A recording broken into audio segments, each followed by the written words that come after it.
Dulu sebenarnya aku mulai serius nulis itu tahun 2019, nulis-nulis di platform. Terus ada kesempatan ikut lomba dari GWP, namanya The Writer Show saat itu. Aku coba-coba kirimin naskah terbaru aku tentang detektif remaja dan alhamdulillah menang tuh. Tahun berikutnya ada sayembara dari GWP lagi, The Writer Show 2021. Nah, itu aku ikutan juga dengan naskah yang judulnya Zero Waste Love, yang sekarang jadi novel Highly Unlikely gitu. Dulu waktu pertama kali banget awal-awal nulis, itu tuh aku nggak kenal yang namanya formula nulis, seperti Save the Cat, Hero's Journey, Pixar Story Spine, itu aku nggak kenal sama sekali. Jadi memang waktu awal nulis, perasaan itu memang lebih bebas sih gitu ya. Kayak nulis tuh lebih santai, lebih bebas. Tapi kan terus kenal sama editor di Kompas Gramedia, diajarin ini ternyata nulis tuh ada formulanya loh. Iya, jadi kebetulan tahun 2021 itu aku memang lagi nyelesain kuliah master. Dan itu kuliahnya online karena pandemi. Dan saat itu aku ngerasain banget sekelompok sama temen yang free riding gitu. Jadi dia nggak ikut ngerjain tugasnya, tapi dia dapat kreditnya gitu, tetap dapat nilainya. Di situ aku kesel sama beberapa temen yang lain, kayak nggak adil banget ya kayak gini. Nah, seperti biasa ketika emosi aku terlalu intens, itu aku salurkan melalui tulisan. Akhirnya jadilah cerita tentang Raya, si mahasiswa yang perfeksionis ini ketemu sama temen satu kelompoknya yang suka hilang-hilangan saat kerja kelompok gitu.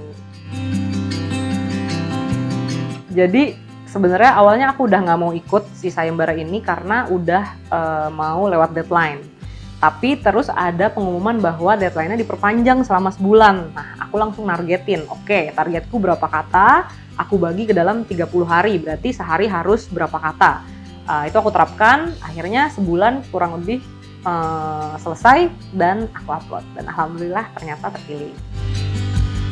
Jadi saat itu sayembaranya ngasih tema realistic fiction. Nah, menurut aku ini apa yang aku alamin nih realistis banget nih gitu kan. Kuliah online, punya temen yang suka hilang-hilangan dan gak ngerjain bagiannya. Pas banget waktunya, jadi aku putuskan untuk tulis karena sesuai nih sama tema dari sayembaranya. Kalau aku tanya sama teman-teman aku yang saat itu kuliah bareng, ketika mereka baca tuh ya awal-awal waktu masih di situs GWP, mereka bilang ini cerita kita banget ya gitu. Dan kebetulan penelitian yang dilakukan oleh tokoh Raya dan teman-teman di buku itu memang penelitian yang benar-benar aku dan teman-temanku lakukan waktu di kampus. Jadi pengembangan hubungan pada mahasiswa yang berkuliah online pada masa pandemi. Sebenarnya kan proses nulis ini tuh kurang lebih selama sebulan lebih gitu. Selama sebulan lebih itu aku merasa happy banget karena ini sebenarnya nggak banyak yang tahu, tapi tahun 2021 tuh ada satu hal buruk banget yang menimpa aku dan itu tuh aku lagi di titik terendah aku banget sebenarnya. Dan nulis ini tuh jadi salah satu jadi salah satu penghiburan aku lah gitu. Jadi sepanjang proses nulis tuh aku benar-benar menikmati banget dan happy aja rasanya.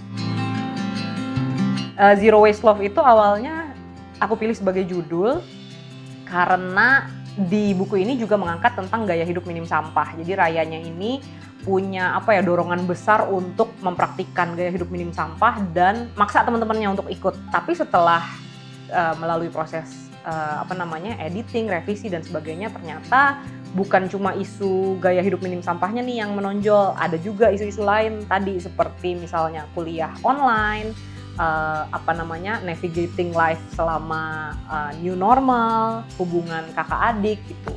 Dan salah satu yang juga paling menonjol adalah hubungan antara Raya dan Bergas yang sangat bertolak belakang. Jadi kayaknya kalau mereka bersatu tuh highly unlikely banget ya gitu. Akhirnya kita ambil judul dari situ. Banyak banget yang berubah dari awal punya ide sampai akhirnya jadi novel sekarang tuh banyak banget yang berubah. Bahkan kalau buka catatan masa lalu gitu, file Excel yang zaman dulu itu tuh aku bahkan kayak kaget, hah ini siapa ya? Ada tokoh-tokoh yang namanya tuh nggak aku kenal gitu, ternyata namanya udah aku ubah misalnya. Atau tokoh itu aku merasa nggak terlalu penting nih, jadi nggak aku pakai gitu. Jadi memang banyak banget yang berubah. Meskipun aku penulis plotter yang dari awal harus nentuin outline, harus bikin plot yang rapi, tapi tetap aja pasti ada yang berubah ketika proses nulis dan proses revisi. biasanya aku muncul pasti karakter dulu, tapi itu bener-bener masih kasar banget, gambaran kasar banget di kepala. Dan biasanya aku punya muse, jadi sumber inspirasinya siapa gitu yang apa namanya mendorong aku untuk menggali lebih dalam atau nulis lebih jauh tentang siapa sih karakter ini gitu. Setelah aku punya karakternya, baru aku nyusun outline. Setelah jadi karakter, outline sambil diperbaiki, sambil nulis. Kalau riset yang ini karena apa yang dialami Raya itu aku alami sendiri, jadi tidak terlalu sulit ya. Silabusnya, penelitiannya, mata kuliahnya itu kan aku udah cukup well informed dari kegiatanku sehari-hari saat itu. Paling yang banyak perlu riset itu adalah tentang gaya hidup minim sampahnya. Aku lebih banyak studi pustaka, banyak juga ngobrol sama teman-teman yang mempraktikkan gaya hidup minim sampah, lihat video-video di YouTube, postingan-postingan di Instagram, baca buku dan sebagainya. Sama satu lagi, karena Raya ini anak pertama yang kebebanan ekspektasi, jadi aku sering-sering lah tuh mijit-mijitin pundak-pundak teman-temanku, saudara-saudaraku yang anak pertama, dan aku nanya, sebenarnya apa sih yang kamu rasain gitu. Sebenarnya ini efek dari pandemi juga. Waktu pandemi tuh aku sama lah ya, kita semua tuh kan kayak mencari kegiatan baru ya. Ada yang jadi suka bikin roti, ada yang jadi suka masak gitu kan. Ada yang jadi suka ngonten gitu. Nah saat itu entah kenapa aku tertarik aja ngompos. Aku pengen coba ngompos, aku pengen coba milah sampah, bikin lubang biopori. Jadi memang saat itu pun banyak belajar tentang itu gitu. Dan ternyata nggak seribet yang aku kira ya, milah-milih sampah dan membuat komposter gitu. Ini berarti bisa aku kembangkan juga nih di tulisan aku.